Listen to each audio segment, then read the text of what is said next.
बिस्मिल्लाहिर्रहमानिर्रहीम।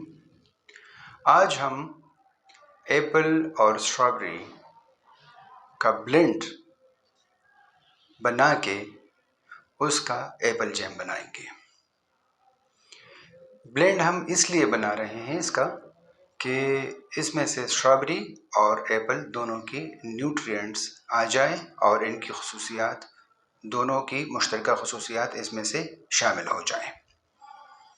कुछ न्यूट्रिएंट्स एक में अवेलेबल होते हैं, कुछ दूसरे में अवेलेबल होते हैं, तो जब ब्लेंड बनता है तो दोनों की प्रॉपर्टीज़ उसमें से आ जाती हैं और उनका टेस्ट भी थोड़ा सा मुख्तलिफ होता है।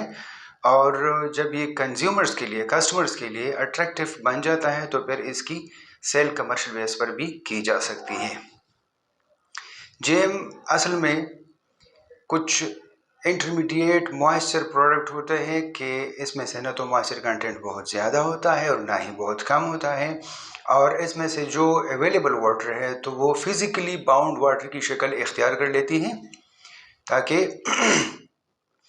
इसमें से जो माइक्रोबियल ग्रोथ है उसको और जो एंजाइमेटिक एक्टिविटीज़ है उसको कंट्रोल किया जा सके। इसके लिए जो प्रोसीजर अडॉप्ट किया जाता है उससे पहले हम इसके जो अज्जा हैं या इंग्रेडिएंट्स है उसके बारे में बात करेंगे और फिर इसके प्रोसीजर के बारे में बात करेंगे ताकि उसी तरीके से इसको तैयार किया जाए।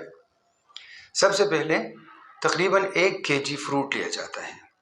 तो हमने जब स्ट्रॉबेरी बनाना था तो हमने 2 हिस्से एप्पल और 1 हिस्सा स्ट्रॉबेरी का उसमें से ले लिया, क्योंकि स्ट्रॉबेरी का फ्लेवर थोड़ा सा तुरश आता है तो इस वजह से हमने उसकी मकदार थोड़ी कम रखी, जैसे 1/3।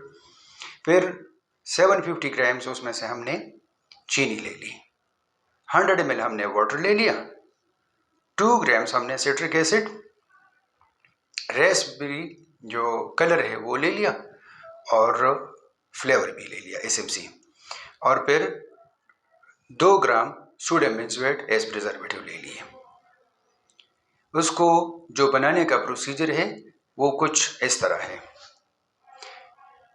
जो पके हुए पलते पूरी तरह हमने वो ले लिए और उसके छिलके उतारने शुरू कर दिए। हम उसके छिलके उतारते हैं और साथ में हमने फ्रोज़न स्ट्रॉबेरी, चूँकि ये एक ऑफ सीज़न वाला फ्रूट है, इसका तो सीज़न अभी बाद में आएगा, लेकिन हमने फ्रोज़न स्ट्रॉबेरी ले ली और उसको मिक्स करके जब इनको कट किया स्मॉल पीसेस में से तो हमने इसकी बॉइलिंग शुरू कर दी तकरीबन 10 मिनट्स तक, और इसमें से हमने पानी मिला लिया। 100 ml हमने पानी डाला, 10 मिनट्स तक हमने इसकी बॉइलिंग कर दी और फिर हमने उसमें से चीनी भी साथ में मिला ली।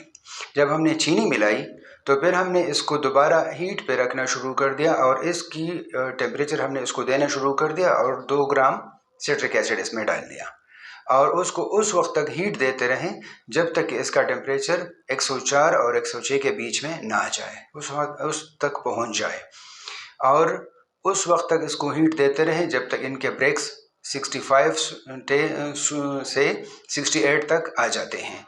जब 65 से 68 तक आ जाते हैं तो फिर हमने उसको लेके नीचे उतारा और इसमें से कुछ हिस्सा लेके उसमें से सोडियम बेंजोएट को डाल दिया एज प्रिजर्वेटिव। उसको हल करने के बाद पूरे सैंपल में जो हमने लिया था पूरे सोल्यूशन में या पूरे प्रोडक्ट में उसको हल कर दिया और कूलिंग के बाद उसको पैकेजिंग मटेरियल में जो जार्स होते हैं उसमें डाल दिया और कूल डार्क प्लेस में रख दिया।